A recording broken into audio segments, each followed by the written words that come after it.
네, 할렐루야. 좋은 아침입니다. 네, 안녕하세요. 10월 2일 목요일입니다. 10월 2일 목요일 새벽 기도 하나님 앞에 올려드리겠습니다. 기도하겠습니다. 하나님은 우리의 피난처시요 우리의 힘이시라. 이 고백처럼 하나님 오늘도 저희들이 주님 앞에 모든 것을 맡겨드리며 주님께 피합니다. 이 세상의 모든 환난 고통과 사탄과 악한 원수들의 공격으로부터 우리를 지켜보아하시고 하나님의 영광의 나라의 사명을 위해서 쓰임받는 인생이 되게 하시며 우리를 더욱더 성령의 감화 감동하심으로 말미암아 거룩한 길, 선한 길, 복음을 증거하는 길, 하나님께서 주신 인생의 목적을 이루어드리는 길로 나아가도록 도와주시옵소서. 예수님의 이름으로 기도합니다. 아멘. 주 기도문 올려드리겠습니다. 하늘에 계신 우리 아버지여, 이름이 거룩히 여김을 받으시오며 나라가 임하시오며 뜻이 하늘에서 이루어진 것 같이 땅에서도 이루어지이다. 오늘 우리에게 일용할 양식을 주시옵고 우리가 우리에게 죄 지은 자를 사하여 준 것 같이 우리 죄를 사하여 주시옵고 우리를 시험에 들게 하지 마시옵고 다만 악에서 구하시옵소서. 나라와 권세와 영광이 아버지께 영원히 있사옵나이다. 아멘. 예, 찬송가 585장 내 주는 강한 성이요 찬양드리겠습니다. 585장입니다. 585장.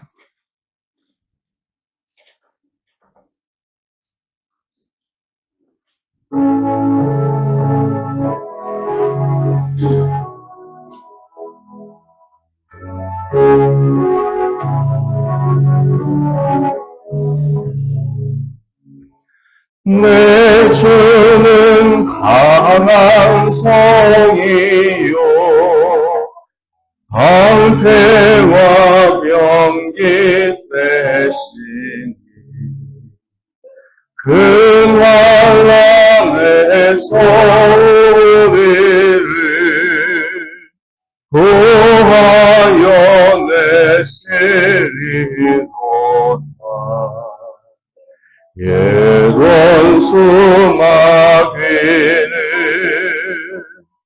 이때도 힘을 써 모략한 권세로 무기를 삼으니 천하에 누가 당하냐. 내 힘만 의지할 때는 패할 수밖에 없도다. 힘있는 장수가 와서 날 대신하여 싸우네. 이 장수 누군가 주 예수 그리스도 만군의 주로다. 당할 자는 그냥 반드시 이기리로다. 이 땅의 마귀들 끌어 우리를 삼키려 하나. 겁내지 말고 서더라. 진리로 이기리로다. 진척과 재물과 명예와 생명을 다 빼앗긴데도 진리를 살아서 그 나라 영원하리라.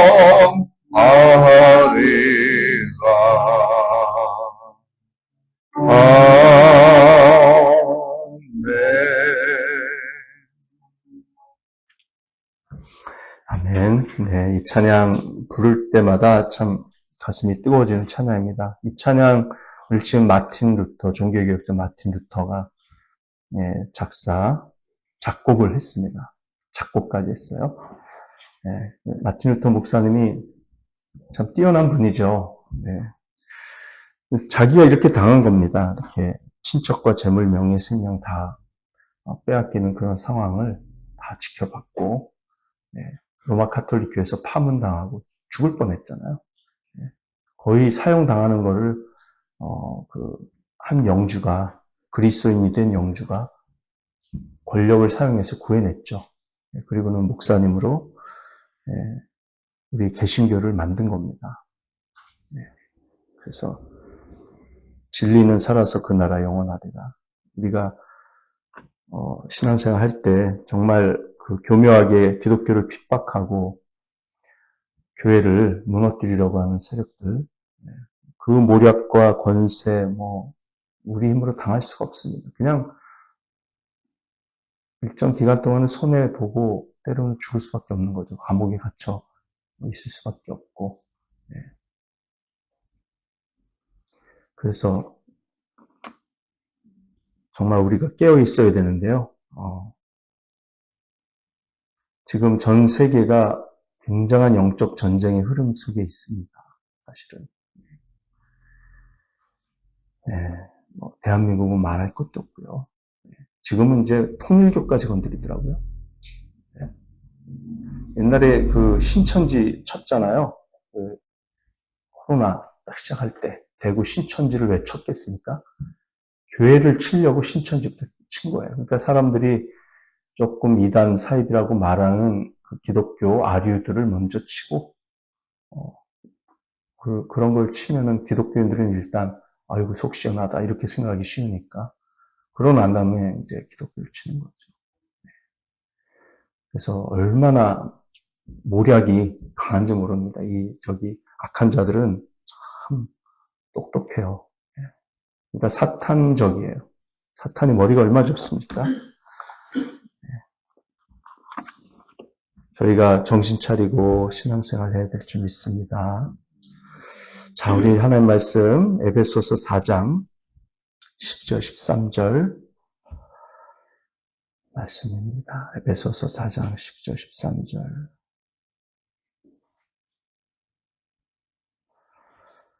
그것은 성도들을 준비시켜서 봉사의 일을 하게 하고 그리스도의 몸을 세우게 하려고 하는 것입니다. 그리하여 우리 모두가 하나님의 아들을 믿는 일과 아는 일에 하나가 되고 온전한 사람이 되어서 그리스도의 충만하심의 경지까지 다다르게 됩니다. 아멘. 네, 오늘은 그 성도의 온전함이라는 제목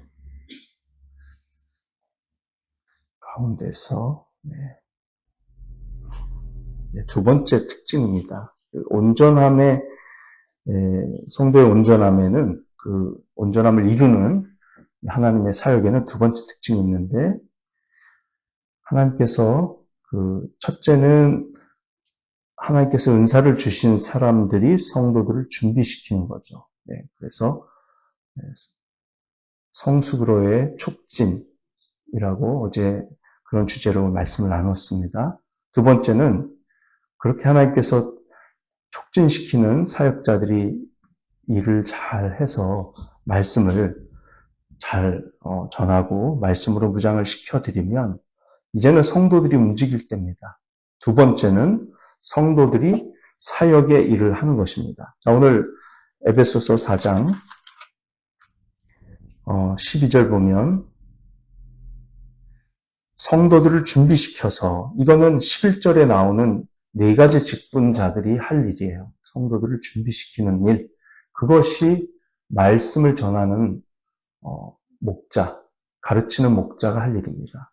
그러니까 저의 할 일은 성도를 준비시키고 무장시키고 구비시키는 일이고요. 봉사의 일을 하게 하고, 자, 봉사의 일을 하게 한다 그랬으니까 사역형으로 되어 있으니까 가르치는 목자는 성도들로 하여금 봉사의 일을 하게 하는 위치지 직접 봉사를 하는 건 아니죠. 예. 저의 봉사는 하나님의 말씀을 가르치는 일입니다. 정확하게. 그래서 원칙을 제시하고 모범을 보이되 실제로 성도들은 구경꾼이 되어서는 안 돼요. 요즘 교회가 얼마나 타락했냐면 망가지고 비성경적으로 무너져 있는 게 뭐냐면 목사를 스타로 만들어요. 그래가지고 성도들이 헌금을 많이 합니다. 많이 해서 스타 목사를 데려와가지고 설교 잘하게 하고 그리고 각양 분야에 탁월한 목사들을 다 월급으로 줘가지고 교회를 키워요. 전도 잘하는 목사, 음악 잘하는 목사, 컴퓨터 잘하는 목사, 신방 잘하는 목사, 장례식 담당 목사. 이래가지고 완전히 이렇게 분업화돼 있어요. 대형교회 가보면. 네? 그리고 자기들은 별로 일을 안 해요. 이게 타락한 교회입니다. 바로. 비성경적인 교회예요. 자, 봉사의 일은 성도들이 해야 되는 거지. 목사가 하면 안 됩니다. 목사가 그런 일을 하고 말씀 전하는 일을 게을리하면 그 교회는 반드시 타락하게 돼 있고 그 교회 성도들은 하나님 앞에 가서 칭찬 들을 게 없어요. 사역의 일, 봉사의 일은 성도들이 하는 겁니다. 근데 여기서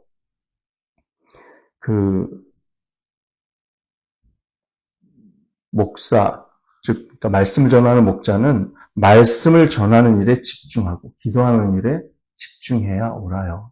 그러니까 저 같은 목사가 사실은 지금 이렇게 양육하느라고 우리 성경 공부도 하고 제자 훈련도 하고 사역자 훈련도 하고 이러지 않습니까? 근데 사실은 이것이 이제 어느 정도 시간이 지나서 그걸 하고 싶은 성도가 생기면 넘겨줘야 돼요. 그걸 잘할 수 있는 능력이 되는 성도, 역량이 되는 성도로 준비된 분이 있으면 넘겨야 되고 저는 이제 기초를 쌓았으니까 더 말씀과 기도에 제가 전념을 해야 됩니다. 그래야지만 온 교회가 강하게 나갈 수 있어요. 그러지 않고 성도는 계속 늘어나는데 목사가 하던 일 계속하고 그렇죠? 네, 기초 성경 공부하고 제자 훈련 다 하고 이러면 나중에는 그 일에 바빠서 말씀, 설교 준비할 시간이 부족해지고 그럼 설교의 퀄리티가 떨어지는 거예요. 그렇게 되면 교회 전체가 약해지는 겁니다. 왜냐하면 원칙이 무너지거든요. 원칙을 정확하게 알 수 있도록 해줘야 되는데 그걸 이제 성도들이 모르면 작은 교회였을 때하고는 또 상황이 달라지는 거죠. 그래서 여러분들께서 앞으로 어떻게 생각하셔야 되냐면 앞으로 박 목사는 설교와 기도 준비에만 전념할 수 있게끔 해줘야 된다. 아예 딱 이렇게 생각을 하셔야 됩니다. 그리고 초신자를 가르치는 일, 그 다음에 헌신자를 읽어내고 좀 수준 높은 성경 공부를 제시하면서 자기가 삶의 모범을 보이면서 전도하는 훈련, 그 다음에 제자 훈련, 이거 다 성도들이 가져가야 돼요. 그래야 좋은 교회가 됩니다. 초대교회가 그랬어요. 초대교회가. 사도들이 이미 모범을 보였습니다. 사도행전 6장을 보세요. 사도행전 6장 보시면 그리스 출신 헬라파 과부들, 그 다음에 히브리파 과부들이 있었습니다. 헬라파 과부들은 이제 헬라어도 잘하는 그런 사람들이고 그쪽 지역에서 태어난 사람들. 예루살렘 교회가 거의 10,000명에 육박했기 때문에 과부들도 얼마나 많았겠습니까? 그렇죠? 근데 그렇게 과부들에게 교회가 헌금을 모아서 음식을 나눠주고 공개하는 그런 일을 했는데 헬라파 과부들이 히브리파 과부들보다 음식을 제대로 받지를 못하는 상황이 생겼어요. 사도 12명이 10,000명에 가까운 성도들을 이렇게 섬기면서 말씀 가르치고 전하고 신학적으로 훈련시키는데도 힘든데 이거 공개하는 일까지 담당하다 보니까 아무래도 펑크가 나죠. 일부러 그런 게 아니라. 네. 그래서 불만이 생겼습니다. 교회 내에서. 네. 그러니까 이 성도들이 불만이 생기게 돼 있어요. 제가 말씀 전하는 사역에 집중하지 않고 이것저것 간섭하게 되면요. 불만 생깁니다. 성도들은 기대하죠. 근데 저는 그걸 할 수가 없죠. 네. 그런 상황이 됐어요. 그래서 어떻게 했습니까? 이 나눠주는 일만 전담하는 성령 충만한 사람, 그 다음에 성도들한테 인정받는, 칭찬 듣는 사람, 지혜로운 사람, 7명을 뽑았죠. 7명. 그렇게 해서 이 공개 사역, 성도들에게 음식을 나눠주는 그 사역이 빈틈없이 되게끔 그렇게 했어요. 근데 원래 그걸 사도들이 했었기 때문에 이걸 나눠줄 수 있는 사람이면 사도들하고 똑같진 않아도 거기에 버금가는 성경 지식과 영적인 원칙과 그다음 지혜가 있는 사람, 영적 권위가 있는 사람이어야 된다. 그래서 7명을 뽑았는데 이 사람들이 거의 다 목사급이죠. 빌립, 전도자 빌립, 스데반 순교당 있잖아요. 설교하고. 이런 사람들을 뽑은 거예요. 그래서 어쨌든 그 사람들이 그렇게 해주니까 사도들은 기도와 말씀 전하는 일에만 전념하겠다라는 그 취지에 맞게 잘 됐고, 그래서 교회가 성숙해진 겁니다. 성숙해졌어요. 처음에는 막 어리버리한 사람들 다 모여가지고 정말 오합지졸 그런 군대 같은 그런 교회였죠. 10,000명이 한꺼번에 모였어요. 하루에 3,000명 회개하고 하루에 5,000명 세례받고 이래서 교회가 형성됐잖아요. 얼마나 돗대기 시장 같았겠습니까? 그런데 그 예루살렘 교회가 이렇게 일꾼을 딱 세우고 사도들은 말씀 전하는 일, 기도하는 일에만 전념하니까 교회가 성숙해져서 스데반 순교로 인해서 뿔뿔이 흩어졌는데 그때 그 성숙함이 제대로 나타납니다. 흩어졌는데 신앙을 포기하지 않아요. 흩어진 사람들이. 그리고 자기 고향으로 가고 예루살렘에서 다 쫓겨나가지고 왜냐하면 거기 있으면 감옥에 갇히고 죽기도 하고 그러니까 다 도망가는데 도망가면서도 전도해요. 사도행전 보면. 얼마나 성숙한 사람들입니까? 지금 도망가기 바쁜데 전도를 하고 있어요. 자기 노출하는 거잖아요. 그만큼 전도에 목숨을 거는 신자들로 바뀐 거예요. 얼마나 성숙합니까? 그래서 이렇게 말씀사에게 전무할 수 있도록 가르치는 목자에게 일을 딱 주고 나머지는 다 성도들이 분배해가지고 일을 감당하는 교회가 될 때 교회가 성숙해질 수 있는 거죠. 그래서 여기서 이제 그 봉사의 일이라는 게 여러분들 흔히 생각하는 주차 봉사, 뭐 주방 봉사, 뭐 주보 나눠준 안내 봉사, 헌금 개수하고 뭐 이런 봉사만 생각하시면 안 됩니다. 그런 것도 봉사지만 여기서 말하는 이 디아코니아인데요. 헬라어로. 디아코니아에서 디아코니아가 이 성경에서는요. 그 봉사인데 거기서 디아코노스라고 하는 명사가 나옵니다. 디아코노스가 바로 영어의 데이컨이에요. 집사거든요. 집사. 집사라는 게 뭡니까? 이 어떤 대기업 회장의 집사 그러면 그 사람이 총괄하는 사람이잖아요. 예. 그러니까 이 집사를 침례교에서는 그래서 장로가 없습니다. 집사만 있어요. 집사. 투표해서 뽑습니다. 교인 3분의 2 이상. 그래서 이 집사들이 각 영역에서 딱 맡아가지고 교회 일을 관장을 합니다. 그리고 집사 아래에 서리 집사들이 딱 붙어가지고 전문적으로 그런 일들을 다 해내는 거. 건축이면 건축, 그 다음에 대사회 봉사면 봉사. 그래서 이 봉사는 실질적인 섬김, 그리고 영적인 의미가 담겨 있는 사역을 포함하는 거예요. 그래서 병원 신방, 왜 목사가 해야 됩니까? 병원 신방도 은사 받은 성도가 하면 더 잘해요. 장례식도 보면 은사 받은 성도들이 있습니다. 네. 그리고 모든 일에 있어서 일반 성도들이 목사보다 뛰어날 수밖에 없어요. 왜? 그 분야에서 사회에서 직장 생활을 하잖아요. 사업을 하거나 평생 그것만 연구하는 사람들도 있고 그런 사람들이 교회에 질비한데 왜 저기 목사가 무슨 전문 부목사 뭐 이렇게 해가지고 그런 일을 해야 되냐. 그거는 성도들을 망치는 일이에요. 네. 우리는 그런 모델을 따르고 싶지 않습니다. 대형교회 그런 모델을.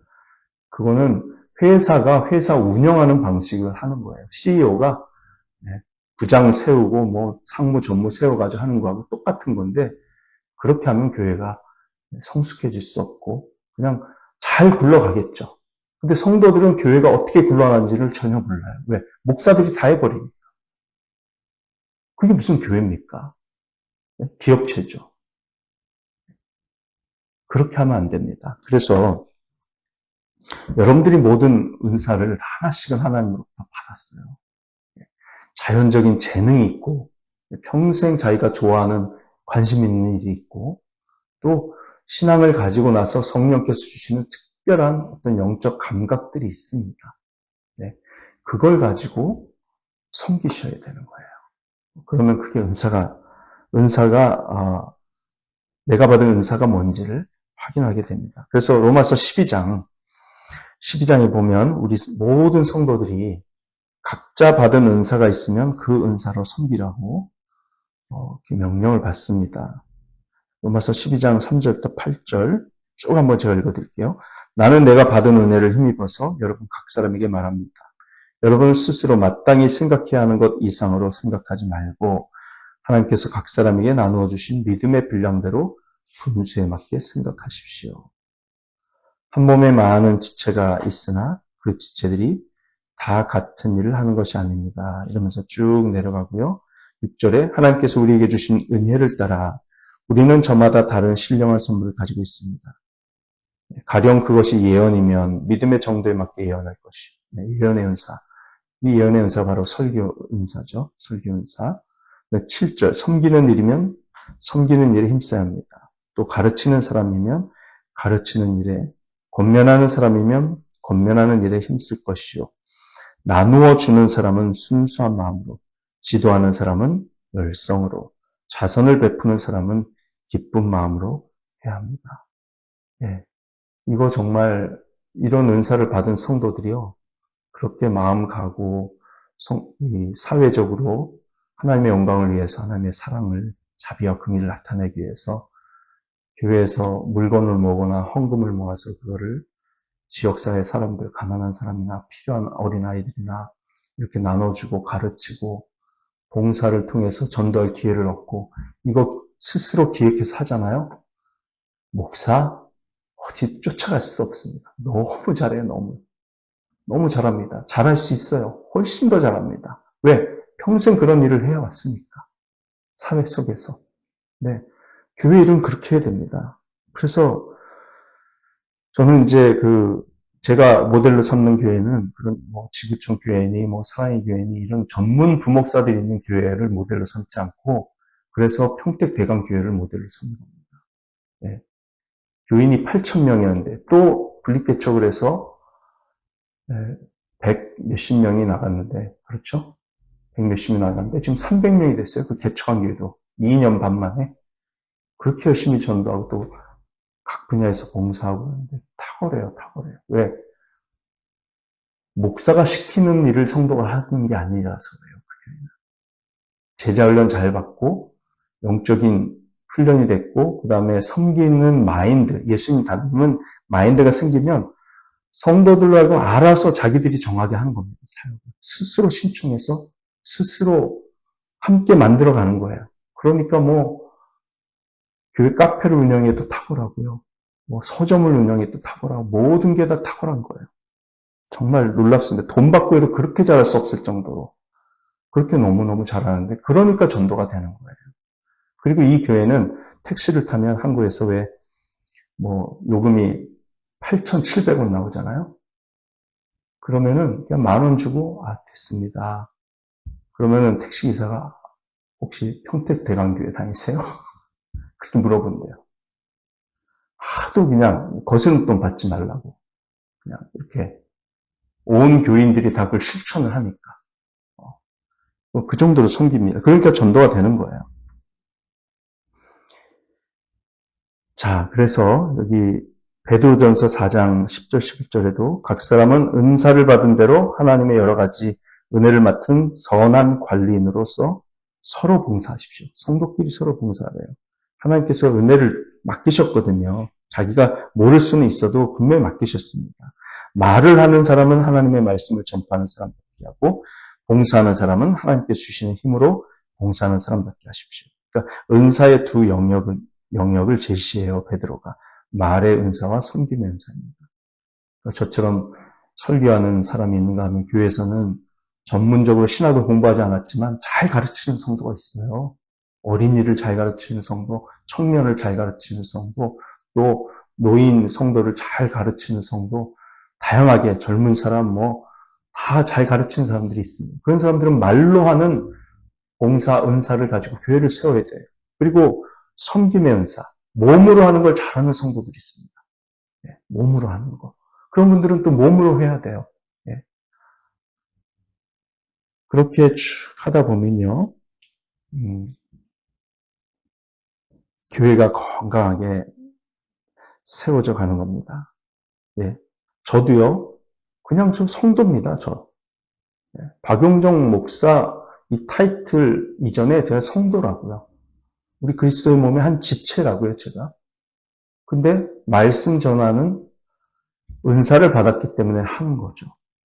목사라고 해서 특별히 다른 건 아니에요. 물론 목사가 하는 사역은 교회의 원칙과 기준을 제시하고 진리를 수호하고 악으로부터 보호하는 역할이기 때문에 그게 중요해서 그런 거지. 그 사람 자체가 남보다 더 특별히 뛰어나거나 중요한 건 아니라는 말씀이에요. 그 은사가 중요한 거죠. 내가 맡은 역할이 중요할 뿐이에요. 성도들도 다 똑같이 중요합니다. 여러분, 한 사람 한 사람이.